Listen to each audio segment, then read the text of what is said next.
hanya pakai teorinya, pakai tokohnya bukan tokoh-tokoh Barat, tapi banyak pakai metode-metode Islam. Nah, ini BK, jadi ada metode Islam. Makanya nanti ada terapi Islam, ada konseling pesantren, terus ada dan lain-lain. Nanti akan ditemukan materi seperti itu.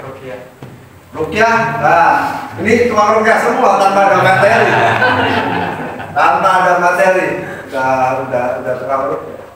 Yang penting jangan buka praktek di sini. Buka praktek. Kalau sore boleh sore praktek. Nah, tapi yang buat bapak ibu aja lah, teteh kayak gimana bapak ibu, mas sudah semua. PKI itu saya mau sampaikan terkait PKI itu secara formal. PKI ini sudah dapat izin didirikan tahun 2002 oleh Kemenag dengan surat nomor 1094 tentang izin penyelenggaraan program studi PKI, program sarjana Institut Nahdlatul Ulama Ciamis. Jadi sudah legal.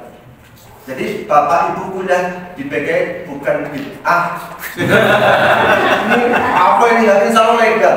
Legal. Apalagi kita sebagai orang NU mahabbah, kita mahabbah di Nahdlatul Ulama. Ini kan termasuk ibaratnya ya kita mencintai ajaran-ajaran para ulama. Khidmah kan banyak. Ada tuh Gus Ali Muhammad tuh, ketua di jalur Ansor, berkhidmat di Ansor. Ada yang berkhidmat di Fataya, MWC dan lain-lain. Nah, kita sekarang berkhidmat di perguruan tinggi. Nah, perguruan tinggi khidmat. Kan banyak tuh berkhidmat di NU. Nah, kita di sini khidmatnya di perguruan tinggi. Nah, jadi insya Allah selama berangkat dan lain-lain bukan cuma dicatat sebagai mahasiswa ini, insya Allah dicatat sebagai santrinya Mbah Hasim Asal. Amin. Karena kita berkhidmat juga. Ini kan perguruan tinggi. Nah, kalau nggak ada perguruan tinggi, repot nanti.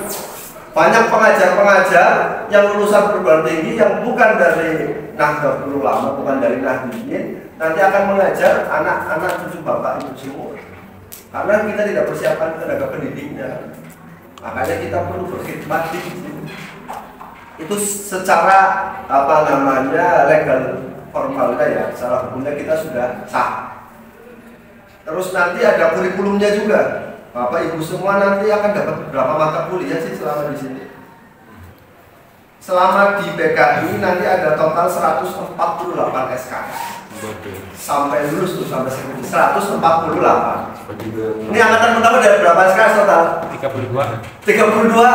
Berapa ya? 32. 32. Sudah berapa SKS? Sudah banyak, Pak. 22 ya, 22 tambah 22 berarti berapa? 44. Masih kurang berapa? 100 lebih. Sekian SKS lagi. Oh, cemen. Santuy. Kecil ya. Dan 148 SKS itu terdiri dari 40 SKS tentang perkuliahan institut. Itu ada 40 SKS. Itu biasa di semester 1 dan 2. Kayak tadi saya sebut ulumul Quran, Pancasila, bahasa Arab, bahasa Inggris, jumlah hadis. Itu keinstitusian. Itu di awal-awal. Ada 40. Sisanya ada 139 SKS mata kuliah wajib. Bagi mahasiswa PKI wajib menyelesaikan 139 mata kuliah. 139 SKS. Karena ada satu mata kuliah yang 2 SKS, ada satu mata kuliah yang 3 SKS. Dan nanti Bapak Ibu akan mendapatkan 9 SKS mata kuliah pilihan di semester akhir 7 atau enggak 6. Tergantung nanti Bapak Ibu banyak mata kuliah yang lulus atau enggak. Itu ada 9 SKS mata kuliah pilihan. Yang wajib Bapak Ibu pilih yang mereka. Pilihnya berapa? 6 SKS. Nanti ada 3 mata kuliah. Di antara 3 mata kuliah pilihan Bapak Ibu nanti di semester akhir akan memilih 2 mata kuliah. Jadi kemungkinan nanti kelasnya akan dipisah. Ada yang pilih ini, ada yang pilih ini, misalnya nanti akan dipisah sesuai dengan keahlian masing-masing. Prospeknya apa sih? Jadi DKI, prospeknya apa? Sebatas dipanggil sarjana saja. Sudah tahu gelarnya apa di DKI? Masih ada baru? Belum. S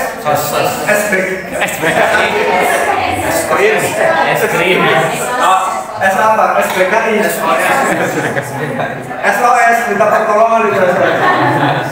Gelarnya SOS, sarjana sosial. Sarjana sosial. Apa sih prospeknya? Yang pertama jadi konselor. Jadi konselor ini bisa dalam lingkup instansi negeri maupun swasta. Nanti beliau ini Bu Vida ini konselor, nanti akan bercerita suka dukanya di dunia penyuluhan seperti apa konselor. Nanti akan ada waktu. Pertama jadi konselor. Nah kedua ini yang paling sering banyak jadi penyuluh agama. Jadi penyuluh agama ada yang ambil di sini. Bapak Ibu yang semester baru ada yang ambil? Ambil. Atau ibu-ibu? Tidak ada. Hamil. Lain ambil. Yang mau di BKI banyak Pak. Nanti jadi penyuluh agama ada. Kayak apalagi kalau nanti untuk secara itu ya, kalau udah pengangkatan atau apa, jurusan ini sangat Ini kayak kelas Bapak Ibu ada namanya Pak Haris. Paling udah sarjana tuh. Udah sarjana. Kebetulan Pak Haris fansnya banyak tuh soalnya banyak. Nah, nanti itu. Pak Haris sudah sarjana ekonomi ya Pak. Sarjana ekonomi tapi masuk ke BKI kuliah lagi karena beliau tidak bisa pengangkatan karena ijazahnya tidak linear. Beliau di KUA tidak linear, jadi harus kuliah lagi yang linear. Beliau masuk ke BKI. Nah ini terpakai, jadi jangan khawatir. Ijazah itu terpakai tergantung nanti Bapak Ibu arahnya kemana. Lalu penyuluh sosial kesehatan masyarakat. Ini juga penyuluh sosial juga. Nanti kita kasih kesempatan untuk bercerita. Lalu motivator dan peneliti, karena kita banyak penelitian tentang mental health mahasiswa, mental health anak muda, kekerasan pada remaja, termasuk kekerasan rumah tangga tapi terhadap anak loh ya, bukan terhadap suami istri tapi terhadap anak dan lain-lain. Itu nanti banyak penelitian itu dan membutuhkan instrumen dari lulusan yang memang relevan dengan itu.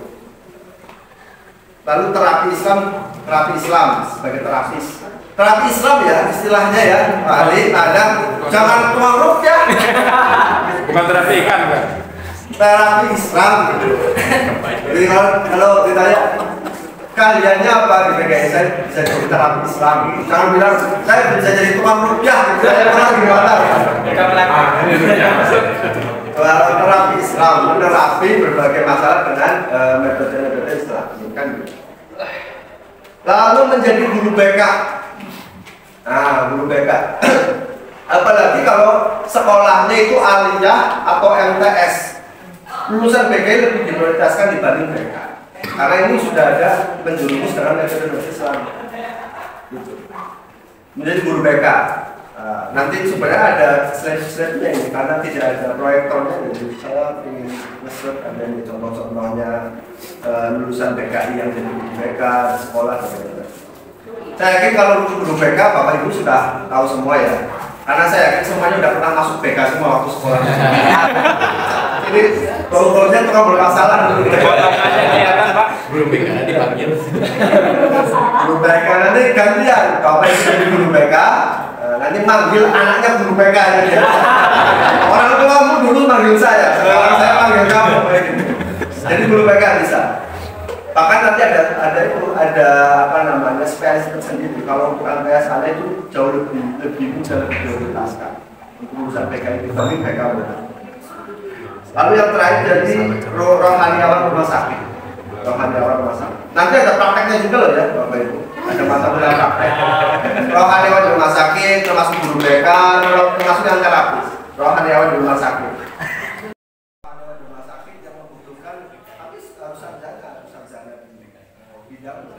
Dan itu di fakultas apa? Nah ini di BKI nanti ada. Gimana sih tugas rohaniawan rumah sakit?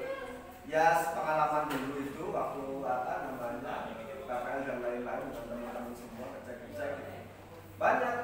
Ada perubahan rumah sakit di sini? Belum ada? Ya, masih belum ijazah gitu. Ada yang mungkin takut operasi, pingin pingin balik, pingin keluar. Itu juga salah satu. Bukan cuma hanya sebatas menenangkan, lalu menyolati kalau ada memandikan, menyolati atau apa. Kavani udah sebatas itu. Dan sebatas itu juga perlu di rumah sakit. Kenapa? Ya rumah sakit rugi kalau udah tinggal operasi doang, habis itu cabut berkas, kan nggak ada income. Itu tugas orang juga bagian dari situ. Selain juga nanti di bagian di kamar mayat. Cocok ya. Nanti ketika PPR atau praktek ke rumah sakit, saya pasti akan tugaskan spesial di kamar mayat. Siap.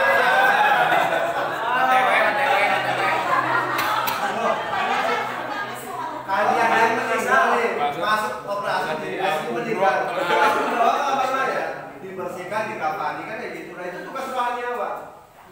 Nah itu nanti spesialis saya sehari siapa? Siap. Nanti Ihsan sehari di situ, malam sampai subuh gitu. Biar siang, Pak. Siang. Hasil kita siang semua. Tapi ada nah itu terkait apa namanya prospeknya. Lalu di PKI secara kemahasiswaan nanti ada FKM BKI, Forum Komunikasi Mahasiswa BKI. Ini yang resmi, tingkatnya nasional. Sistemnya Korda, kayak itu ada PCNU, ada PWNU, ada PBNU. Karena di sini BKI yatim piatu ya, Ciamis. Artinya tidak ada BKI satupun meninggal nggak ada dan lain-lain. Jadi kemungkinan setelah kita bikin nanti akan kita sondingkan ke langsung ke wilayah sudah ada. Kemarin baru pertemuan tuh belum lama di Cirebon atau di Sukabumi misalnya. Nanti ada forum komunikasi BKI khusus. Jadi kita bisa saling tukar pendapat dengan mahasiswa BKI di kampus lain. Termasuk kita bikin event bareng. Nah nanti untuk pembentukannya seperti apa? Nanti saya serahkan ke mahasiswa angkatan staf. Nanti bareng semuanya masuk. Semua harus masuk kan? FKM BKI semua wajib masuk. Yang ada itunya lah. Kalau di CV pengalamannya apa? Ada tambahan lagi.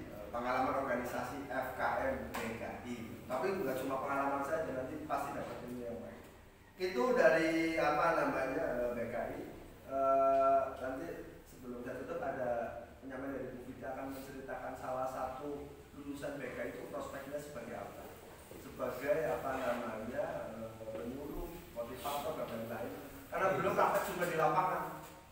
Dulu ini kelihatannya kayak gini aja. Oh, dulu udah badannya udah banyak yang biru, dipukulin, diapain dan lain. Karena orang lagi tantrum atau apa kan kita nggak tahu ya. Kita nggak tahu penanganannya seperti apa. Kalau lagi orang ngamuk seperti apa. Nah ini beliau pakarnya. Silakan Bu Fitri.